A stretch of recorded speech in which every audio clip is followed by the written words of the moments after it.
మీరు కూడా వినండి. ఇంకా మీ వాళ్ళందరికీ కూడా ఇదే చెప్పండి. ఈ కుటుంబం ఎలా గడుస్తుందో అది మేము చూసుకుంటాము. నేను మాటిస్తున్నాను, మా నాన్న వెళ్ళిపోయిన తర్వాత కూడా ఈ కుటుంబం ఐకమత్యం చెక్కుచెదరదు. ముందు ఎలాగైతే ఐకమత్యంతో ఇంతమంది మా విరోధుల్ని మేము ఎదిరించి నిలబడ్డామో అలాగే ఇక ముందు కూడా నిలబడతాము. అందుకని ఇప్పుడు మమ్మల్ని బలహీనులు అనుకునే పొరపాటు అస్సలు చేయొద్దు.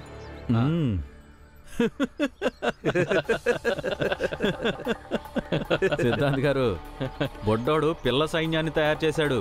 వీడు మనల్ని కొట్టి తరిమేస్తారు. ఆహాహాహా, నువ్వు ఈ భ్రమలో ఉన్నావా? ఇప్పుడు నీ బాబు చెప్పి వెళ్ళిన దానికి నేను నా పిల్లల్ని రక్షించుకోవడానికి వస్తాను. ఆరే పిచ్చోడా, కొత్త భార్య దొరికిన తర్వాత ఇల్లు వదిలిపెట్టి వెళ్ళేటప్పుడు మగాడు ఇలాంటి అసత్యపు వాగ్దానాలే చేసి వెళ్తాడు. అలాగే నీ బాబు చేసి వెళ్ళాడు. అర్థమైందా? సైన్యం అక్కర్లేదు సేటు గారు, ఇది నా కుటుంబం. ఈ కుటుంబ సంరక్షణ నేను ఒక్కడినే చేయగలను. అందుకని దీన్ని హెచ్చరికే అనుకోండి. నా ఈ కుటుంబంలో ఏ ఒక్క వ్యక్తికైనా హాని చేసే ముందు మీరు నన్ను దాటి వెళ్లాల్సి ఉంటుంది. మేము చూస్తాం నీ కుటుంబాన్ని నువ్వు ఇప్పుడు ఎలా రక్షించుకుంటావో. పదండి సోదరులారా. మన జాతి వాళ్ళు ఎంతమంది అయితే ఉన్నారో మనందరం ఒక గట్టి నిర్ణయం తీసుకోవాలి. ఎందుకంటే ఈ సేటు వచ్చి మాటి మాటికి మనల్ని బెదిరించకుండా భయపెట్టకుండా. అరే, మళ్ళీ ఏం కొత్త తతంగం మొదలు పెట్టావురా బుడ్డోడా నువ్వు?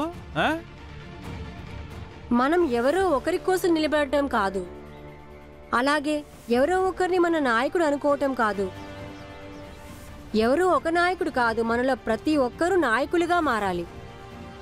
ఇంకా మనం అందరం కలిసి శపథం చేయాల్సి ఉంటుంది. మనం ఏ పరిస్థితిలో అయినా ఒకరికొకరం తోడుగా ఉండాలని.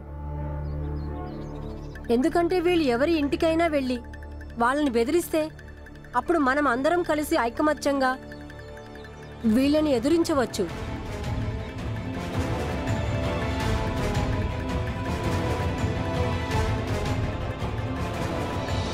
అంటే ఇప్పుడు నీ ఉద్దేశం వీళ్ళందరూ వీళ్ళ పని పాట వదిలేసుకుని ఒకరింటికి ఒకరు వెళ్ళి ఇలా అడుగుతూ ఉండాలా? నీకేమీ కష్టం రాలేదుగా, నిన్నెవరూ భయపెట్టలేదు కదా, ఎవరూ బెదిరించలేదు కదా.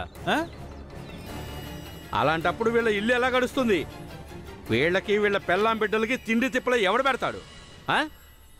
లేదు, భీమరావు సరిగ్గానే చెప్పాడు. తిండి బట్ట మనం ఇంతకుముందు సంపాదించుకున్నాం, ఇప్పుడు సంపాదించుకుంటున్నాం, ఇక ముందు కూడా సంపాదించుకుంటాం. కానీ మనకి భద్రత ముఖ్యం.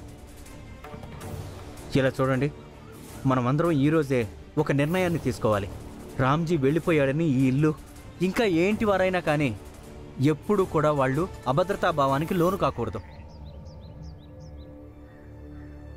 ఇక ఎవరికైనా నేను గాని పురంజన్ బాబాయ్ గాని చెప్పింది తప్పు అని అనిపిస్తే, ఈ సేటు గారు సిద్ధాంతి గారు చెప్పింది సరనిపిస్తే వాళ్ళు బాగా ఆలోచించి నిర్ణయం తీసుకోండి. చూడండి, మీలో ఎవరికైనా ఒకరిని ఒకరు ఆపదలో ఆదుకోవడానికి, ఒకరికి ఒకరు అండగా ఉండడానికి ఏదైనా అభ్యంతరం ఉంటే, ఇబ్బంది ఉంటే, అలాగే భీమరావు చెప్పిన మాటలు మీలో ఎవరికైనా నచ్చకపోతే గనుక వాళ్ళు ఇక్కడే మాతో పాటు విడిపోయి తిరిగి వెళ్ళిపోవచ్చు.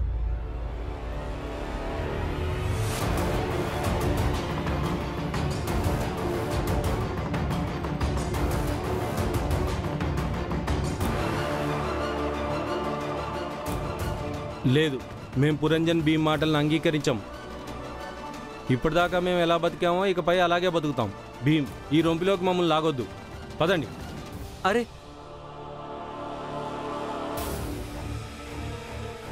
వీళ్ళు తెలివైన వాళ్ళు. మేము తెలివి తక్కువ వాళ్ళమే. మేమిక్కడ ఎంతమంది ఉన్నామో మాలో ఏ ఒక్కరినైనా సరే మీరు ఇబ్బంది పెట్టినా లేక ఇబ్బంది పెట్టే ప్రయత్నం చేసినా సరే గుర్తుంచుకోండి, మిమ్మల్ని ఎదిరించడానికి మేము ఎంతకైనా తగ్గిస్తాం. సేటుగారు, మీరు కూడా చూస్తుండండి. ఇది ఒక పాఠం మా అందరికీ కూడా, అలాగే మీ అందరికీ కూడా. ఇక ఏ రోజైతే మేమందరం ఐకమత్యం అవుతామో ఆ రోజుతో మీ పెత్తనమంతా ముగిసిపోతుంది.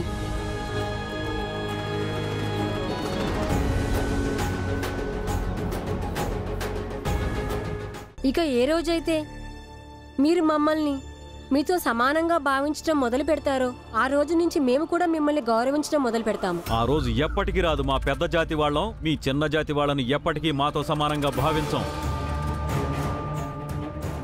పదండి సోదరులారా.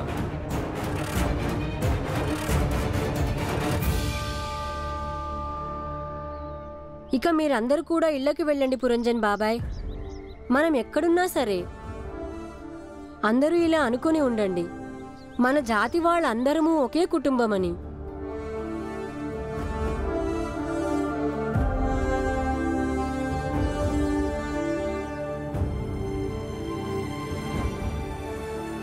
భీమ్, నాతో రా.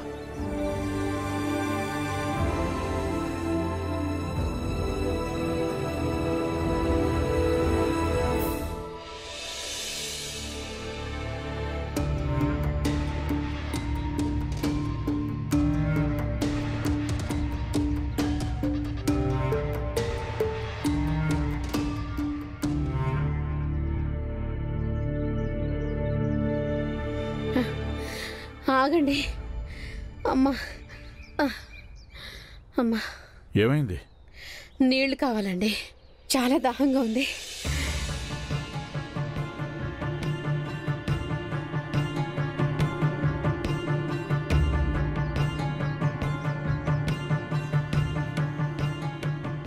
ఇక్కడ ఏమీ కనిపించడం లేదు.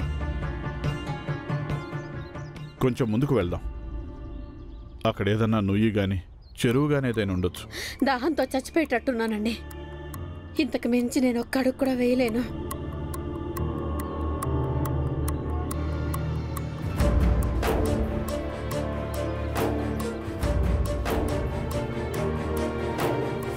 అమ్మా, అమ్మా, ఇదిగో నా భార్యకి చాలా దాహంగా ఉంది, కొంచెం నీళ్లు పోయమ్మా. ఏంటి అలా చూస్తున్నావు? మేము చిన్న జాతి వాళ్ళం. నీళ్ళు ఇస్తే ఇవ్వు, లేకపోతే వెళ్ళిపో ఇక్కడి నుంచి. నేను చిన్న జాతి దాన్నేనమ్మా, కానీ నువ్వు ఇక్కడికి చాలా దూరం. ఇంత ఎండలో నేను మళ్ళీ అంత దూరం వెళ్ళి నీళ్లు తెచ్చుకోలేను. నువ్వు వెళ్ళి తాగు, లేదా దాహంతో ఉండు. అన్నీ అబద్ధాలేననుకుంటా. భీమరావు గురించి, రామ్జీ గురించి అందరూ చెప్పారు వీళ్ళని అన్ని ఊళ్ళల్లో గుర్తుపడతారని. ఇక్కడ సొంత జాతితే ఒక్కతి నీళ్ళు ఇవ్వడానికి ముందుకు రాలేదు. మీ ఇద్దరికి భీమరావు తెలుసా?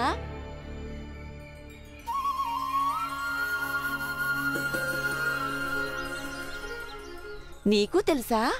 దీంట్లో అంత గొప్పతనం ఏముంది? గొప్పతనమే. ఆ బాబు మా జీవితాల్ని బాగు చేశాడు. ఇంతకీ ఏం చేశాడమ్మా తను? నాకు 3 కొడుకులయ్యా. ఒకడు చెప్పులు కొడతాడు, ఒకడు ఖాళీగా ఉన్నాడు. ఇక ఆఖరి కొడుకు వాడు బడికి వెళ్ళడం మొదలుపెట్టాడు. అప్పుడే నాకు తెలిసింది మన జాతివాడే ఎవరో భీమరావట. అతన్ని ఆంగ్లేయ అధికారులు ఆహ్వానించి పురస్కారం ఇచ్చారంట. నా కొడుక్కి అసలు చదువు మీద ఇష్టం ఉండేది కాదు. అప్పుడు ఒక రోజు ఆ భీమరావు వాడిని బడిలోకి పిలిచి నచ్చజెప్పాడంట. నా మిగతా కొడుకులకు కూడా చెప్పాడంట. ఇప్పుడు నా 3 కొడుకులు బడికి వెళ్తున్నారు, ఇంకా చెప్పులు కుడుతున్నారు, బుద్ధిగా ఉంటున్నారు. ఇదంతా భీమరావు పుణ్యమే అని చెప్పాలి. మీరు నాకు ఆ బాబుని చూపిస్తారా? ఏం లేదు, నేను ఆ బాబుని దీవించాలనుకుంటున్నాను. పట్టమ్మా, నీళ్ళు తాగు, నేను మళ్ళీ వెళ్ళి తెచ్చుకుంటానులే.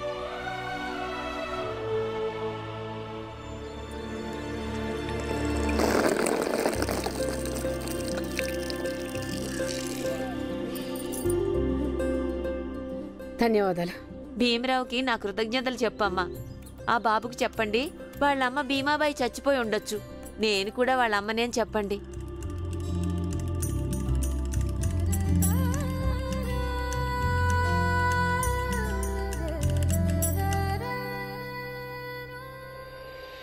కొన్ని విషయాలు మళ్ళీ మళ్ళీ ఆలోచించిన కొద్దీ అర్థమవుతాయి.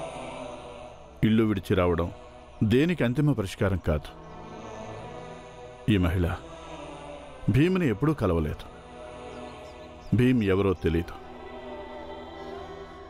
అయినా కూడా తనని తాను భీమ్కి తల్లిగా అనుకుంటుంది. కానీ నువ్వు భీమ్కి తల్లివయ్యుండి. చూడండి, మీరు మనసు మార్చుకొని ఇక్కడి నుంచి వెళ్ళిపోవాలనుకుంటే దయచేసి వెళ్ళిపోండి. అవకాశం దొరికితే చాలు కొడుకుని పొగడ్డం మొదలు పెడతారు.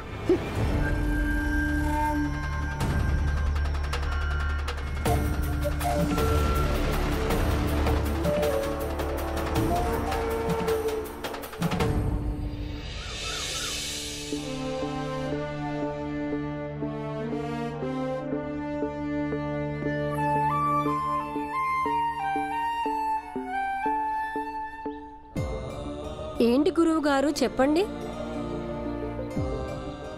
భీమరావు, నువ్వు ఇక్కడ కొంత మట్టిని పోగు చేయి. నేను ఇప్పుడే వస్తాను.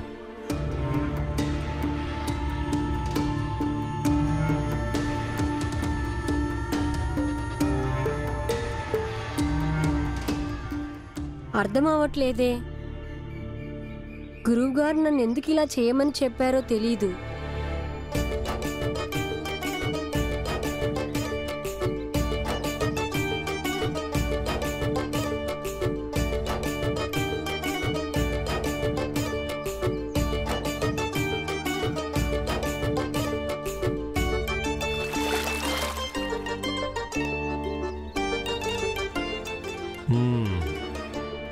బాగుంది భీమరావు. నేనిప్పుడు దీని మీద నీళ్లు పోస్తాను, నువ్వు మట్టిని కలుపు.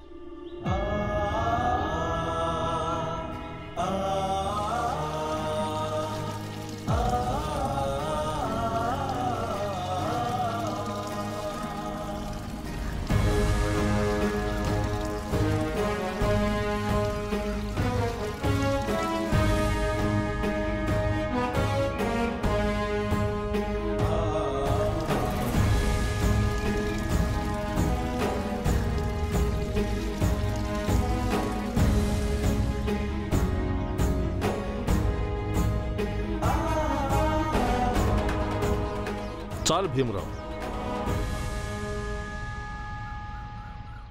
దీనివల్ల నీకేమైనా అర్థమైందా? అర్థం చేసుకోవాల్సింది ఏంటంటే, ఈ మట్టి రేణువులన్నీ విడివిడిగా ఉన్నాయి, కానీ ఎప్పుడైతే నేను దీంట్లో నీళ్లు కలిపానో అన్నీ కలిసిపోయాయి. నీటికి ఉండే ఈ గుణం నీలోనూ ఉంది. ఒక గురువు అయిన కారణంగా ఇది నా కర్తవ్యం. నేను నీకు నీలోని శక్తిని అవగతం చేస్తాను. నీలో నాయకత్వ లక్షణాలు ఉన్నాయి. రానున్న రోజుల్లో నువ్వు నీ జాతికి, ప్రజలకి, ఇంకా ఈ దేశానికి నేతృత్వం వహిస్తావు. మీ నాన్న వెళ్ళిపోయాక ఉత్పన్నమైన పరిస్థితుల్లో నువ్వు ఎలా నీ జాతి వాళ్ళని ఏకం చేశావో అలాగే జనాల అండదండల్ని నువ్వెప్పుడు సంపాదించుకుంటావు. నువ్వు ఇదే తరహాలో ఉంటూ నీ జాతి వాళ్ళ హక్కులకై పోరాడుతూ ఉంటే నువ్వు భవిష్యత్తులో నాయకుడివి అవుతావు. కానీ ఒక్క విషయం గుర్తుపెట్టుకో భీమరావు, నాయకుడు ఎలా ఉండాలంటే నీళ్లలాగా జనాలందరినీ తనలో ఇముడ్చుకోవాలి. అంతేకాని జనాలకు మాయమాటలు చెప్పేవాడు కాదు. నేనందరికంటే గొప్పవాడిని, మీరందరూ నాకంటే చిన్నవాళ్ళు అని. కానీ గురువుగారు, నాకు బాధ కలిగింది. బాధ ఎందుకంటే నేనే నా జాతి వాళ్ళని ఎవరినీ అర్థం చేసుకోలేకపోయానని. కొంతమంది వెళ్ళిపోయారు, నాతో ఏకీభవించటం లేదు. నేను చెప్పే మాట జీవితాంతం గుర్తుపెట్టుకో. ప్రపంచమంతా నీ మాటలతో ఏకీభవించాల్సిన అవసరమేమీ లేదు. ఏది అవసరమంటే నీ ఆలోచనలు ప్రజల్లో ఎక్కువ మందిని కదిలించాలి. అర్థమైందా? ఇది చెప్పటానికి నేను ఇక్కడికి తీసుకొచ్చాను. వెళ్ళు భీమరావు, ఇక ఇంటికెళ్ళు.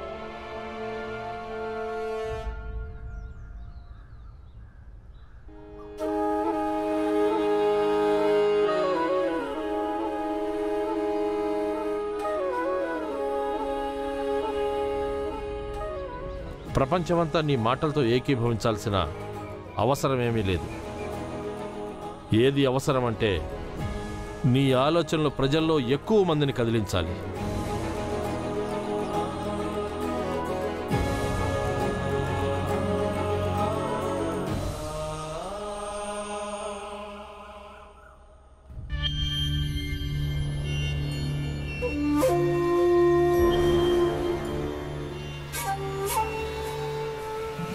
సేటు మిగతా వాళ్ళందరూ కూడా చెప్పారు, నువ్వు సామాజిక తిరుగుబాటు చేస్తున్నావని.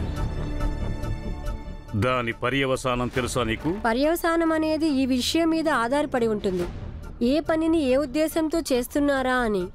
నీ ఉద్దేశం ఏదైనా అయి ఉండొచ్చు, కానీ జాతిపరమైన తిరుగుబాటు జాతిగత హింసకి దారితీస్తుంది. దానివల్ల సమాజం మొత్తం నాశనమైపోతుంది. నిన్నటిదాకా మీరు ఐక్యంగానే ఉన్నారు. అలా ఐక్యంగా ఉండి మమ్మల్ని అనగదొక్కుతున్నారు, అది ఎన్నో ఏళ్ల నుంచి. కానీ ఇప్పుడు మా ఐకమత్యం విషయం వచ్చేసరికి మీరు గొప్పగా సెలవిచ్చారు, దానివల్ల హింస పుట్టుకొస్తుందని. సరే, ఈ హింస నుంచి తప్పించుకోవటానికి నేను మీకు ఒక ఉపాయం చెప్తాను. మీరు ఇక్కడే ఉండండి, నేను ఇప్పుడే వస్తాను. బాబాయ్, సంచిలో ఏముంది? బెల్లం బాబు. నాకు కొంచెం పెడతావా?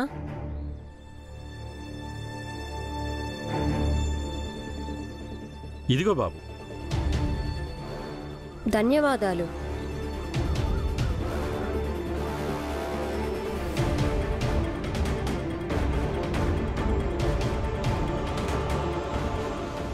తీసుకోండి స్వామీజీ, ఇది తినండి, నోరు తీపి చేసుకోండి. ఇప్పుడు మనం అందరం కలిసిమెలిసి ఉందాము. నువ్వసలు ఎలా అనుకుంటున్నావు? నీ జాతి వాడు వాడి చేతితో ఇచ్చినటువంటి బెల్లం నేను తింటానని? అది కూడా నువ్వు ముట్టుకున్నది.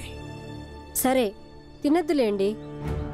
బహుశా ఆయన సంచి ఎంతో మురికిగా ఉండవచ్చు, లేక ఈ ఆకు మురికిగా ఉండొచ్చు, లేక నా చేతులు మురికిగా ఉండొచ్చు. అందుకే అయితే మీరు ఇలా చెయ్యండి, మీ దగ్గరికి మమ్మల్ని ఇంకా మా జాతి వాళ్ళందరినీ పిలవండి.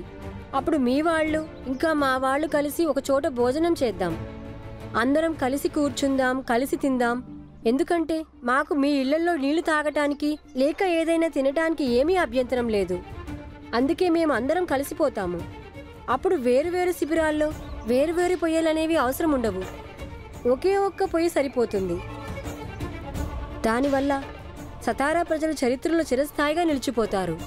మూర్ఖపు బాలుడా, భగవంతుడికి భయపడు, లేకపోతే నువ్వు నీ కుటుంబ సభ్యులు త్వరలో వినాశనం వైపు పయనిస్తారు, అంతమైపోతారు, నామరూపాలు లేకుండా పోతారు. మీరు పదే పదే పాపపుణ్యాల గురించి దేవుడి గురించి మాట్లాడుతుంటారు. దానికి బదులుగా మీరు ఎవరైనా అంబేద్కర్ గురువుగారు లాంటి జ్ఞానవంతుల నుంచి జ్ఞానాన్ని సంపాదించుకుంటే అప్పుడు మీరు అర్థం చేసుకుంటారు. విడివిడిగా ఉన్న మట్టిగడ్డల్ని నీళ్లు పోసి కలిపితే దానితో ఒక కుండ తయారవుతుంది. దాంట్లో నీరు పోస్తే చల్లగా అవుతుంది. అదేవిధంగా ఎప్పుడైనా చాలామంది జనాలు కలిస్తే దాని వెనుక చెడు ఉద్దేశం ఒకటే ఉండదు, వాళ్ళు హింస చేస్తారని. వాళ్ళు తన సమాజం కోసం ఏదైనా మంచి కూడా చేస్తుండొచ్చుగా. కానీ ఈ విషయం మీరు అర్థం చేసుకోలేరులే. పైగా మీరు చాలా మొండివారు, అహంకారులు. మీకు ఎవరు ఏ విషయం అర్థం చేయలేరు కూడా.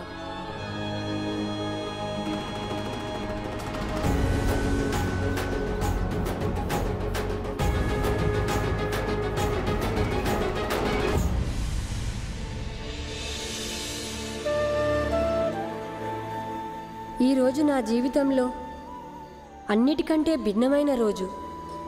మొదటిసారి అనుభవం అయింది. తల్లి తండ్రి లేకపోతే ఈ ప్రపంచం ఎంత శూన్యంగా అనిపిస్తుందో. ఈరోజు గురువుగారు నాకు చాలా గొప్ప విషయం చెప్పారు. నీలో నాయకత్వ లక్షణాలు ఉన్నాయి. రానున్న రోజుల్లో నువ్వు నీ జాతికి, ప్రజలకి, ఇంకా ఈ దేశానికి నేతృత్వం వహిస్తావు. ప్రపంచమంతా నీ మాటలతో ఏకీభవించాల్సిన అవసరమేమీ లేదు. ఏది అవసరమంటే నీ ఆలోచనలు ప్రజల్లో ఎక్కువ మందిని కదిలించాలి.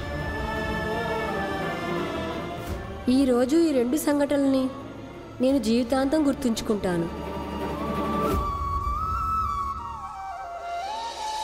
రామ్జీ బాగా గుర్తొస్తున్నాడు. కొద్ది కాలంలోనే తను నాకు అందరికన్నా మంచి స్నేహితుడయ్యాడు.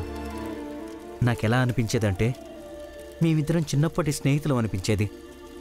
అలాగే ఊపిరి ఆగిపోయేంత వరకు కలిసే ఉంటాం అనిపించేది. కానీ ఎలా రాసిపెట్టి ఉంటే అలా జరుగుతుంది పురంజన్. పాపం ఇప్పుడు ఆ ఇంటి పరిస్థితి ఎలా అయిందో చూడు. పాపం పిల్లలు ఒంటరి వాళ్ళైపోయారు. అందరికంటే ఎక్కువ మన భీమ్రావు. పురంజన్, ఒక పని చేద్దాం. రామ్జీ వాళ్ళ ఇంటికి వెళదాం. రామ్జీ కబీర్ గీతాలను చాలా బాగా పాడతాడు. భీమ్రావుకి వచ్చి ఉండొచ్చు.